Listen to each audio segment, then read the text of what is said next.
In November 2023, the man who controls the future of artificial intelligence was fired from his own company. Within 5 days, 95% of his employees threatened to quit. Microsoft offered him unlimited resources, investors demanded his return, and the board that fired him was forced to resign. His name is Sam Altman. And he's not just building artificial intelligence. According to some, he's building something way more powerful than that. But who is Sam Altman? How did a kid from Missouri become so powerful in the tech industry? And what happened during those 5 days that shook Silicon Valley to its core? This is the complete story of the man who dropped out of Stanford at 19, became president of Y Combinator at 28, and now controls the technology that could transform or destroy humanity.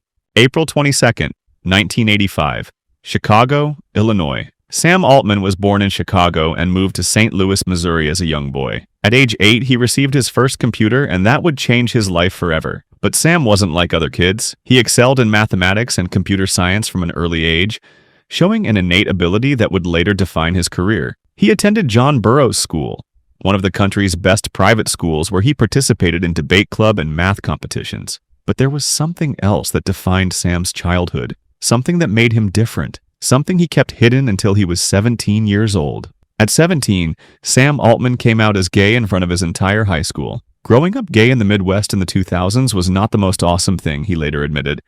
But Sam didn't just come out, he fought back. He encouraged teachers to display safe space signs in their classrooms in support of gay students. His actions were transformative for the school environment, and his college counselor later said, "What Sam did changed the school." This moment revealed something crucial about Sam Altman's character. He wasn't someone who accepted the world as it was. He was someone who would force the world to change. 2003, Sam Altman enrolls at Stanford University to study computer science. At Stanford, Altman was actively involved in the Artificial Intelligence Laboratory. He was surrounded by brilliant minds, cutting-edge research, and unlimited potential. But Sam was bored. He later said he learned more playing poker with classmates than attending lectures by professors. So, at 19 years old, Sam Altman made a decision that would define his life. He dropped out of Stanford. 2005. At just 19 years old, Sam Altman co-founded Loopt, a location-sharing social networking app, alongside 2 classmates. Loopt was one of the first 8 companies accepted into Y Combinator in 2005, receiving $6,000 per founder, along with invaluable mentorship. The app allowed users to share their whereabouts with friends, a concept that seems obvious now but was revolutionary in 2005. Loopt raised over $30 million in venture capital. It partnered with every major mobile carrier in the US. And in 2012, it was acquired by Green Dot Corporation for $43.4 million. Sam Altman, at 27 years old, had just become a millionaire. But he wasn't satisfied, because he'd learned something crucial. Building products wasn't enough. He needed to build the system that creates the products. Sam Altman began working part-time as a partner at Y Combinator, the legendary startup accelerator. At the time, Y Combinator was already prestigious. It had funded Airbnb, Dropbox, and Reddit. But founder Paul Graham saw something special in Sam Altman.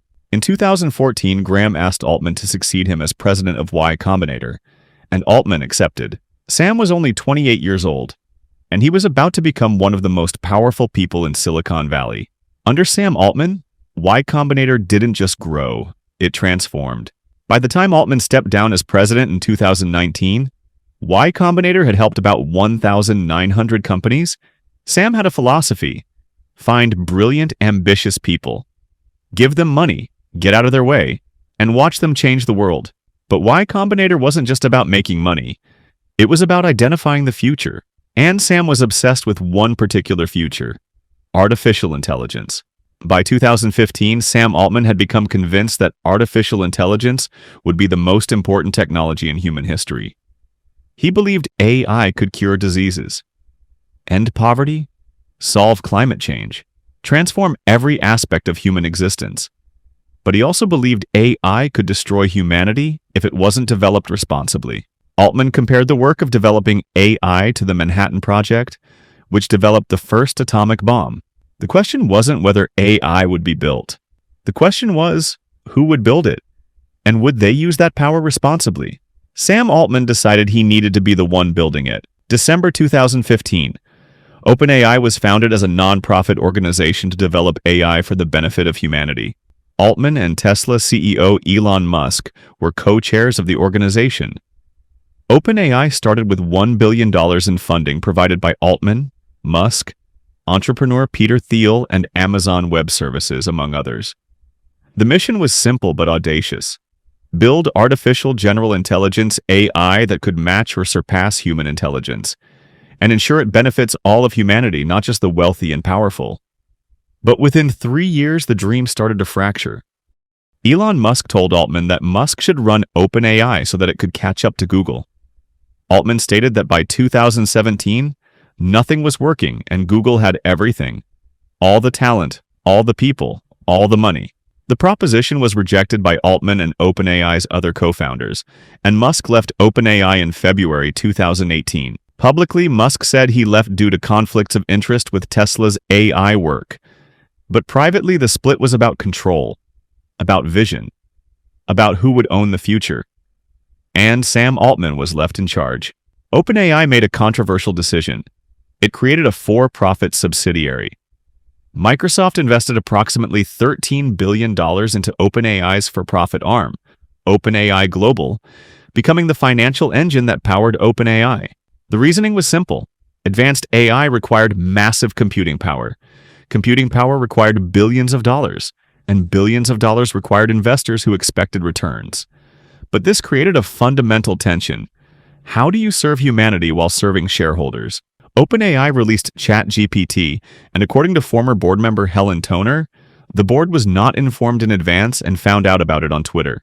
Within days, millions of people were using ChatGPT. Within months, it had become the fastest-growing consumer application in history. Sam Altman became a celebrity.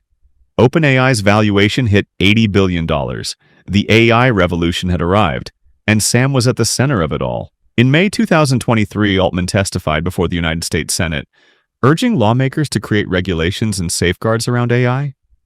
But behind the scenes, tension was building, because not everyone believed Sam Altman was moving responsibly. Throughout 2023, OpenAI's board grew increasingly concerned about Sam Altman's leadership. The board learned that Altman owned OpenAI's startup fund personally, something he had never disclosed. Former CTO Mira Murati told board members about Altman's allegedly toxic managerial style, including claims of psychological abuse. In October 2023, 2 executives reported experiences with Altman they weren't comfortable sharing before, including screenshots of problematic interactions and alleged mistruths. The board faced an impossible question. Was Sam Altman the visionary who would save humanity with AI? Or was he a dangerous leader moving too fast, lying to his board and putting the entire world at risk? Sam Altman was informed of his removal 5 to 10 minutes before it occurred on a Google Meet, while watching the Las Vegas Grand Prix. OpenAI's board of directors announced that the board no longer has confidence in his ability to continue leading OpenAI because Altman was not consistently candid in his communications with the board. Silicon Valley erupted in chaos. Within hours, the backlash began. Most OpenAI employees signed a letter to board members demanding their resignation and threatening to leave unless Altman and co-founder Greg Brockman were reinstated. Microsoft CEO Satya Nadella announced that Sam Altman would be joining Microsoft to lead a new advanced AI research team. For 5 days, the tech world watched as OpenAI tore itself apart. The board tried to find a new CEO. Employees threatened to quit en masse. Investors demanded answers. And then, suddenly, it was over. Sam Altman was reinstated as CEO of OpenAI after pressure from employees and investors. The board members who fired him resigned. A new board was formed, and Sam Altman emerged more powerful than ever. He had survived the biggest crisis of his career, but the questions remained. Was the board right to fire him? Was he moving too fast? Was he lying? And most importantly, can one person be trusted with the power to build artificial general intelligence? Today, Sam Altman is back at OpenAI. ChatGPT continues to evolve. Artificial intelligence is advancing faster than anyone predicted. Or is he a dangerous opportunist moving too fast for anyone to stop him? The answer depends on what happens next, because artificial general intelligence is coming. And when it arrives, Sam Altman will be the one who built it.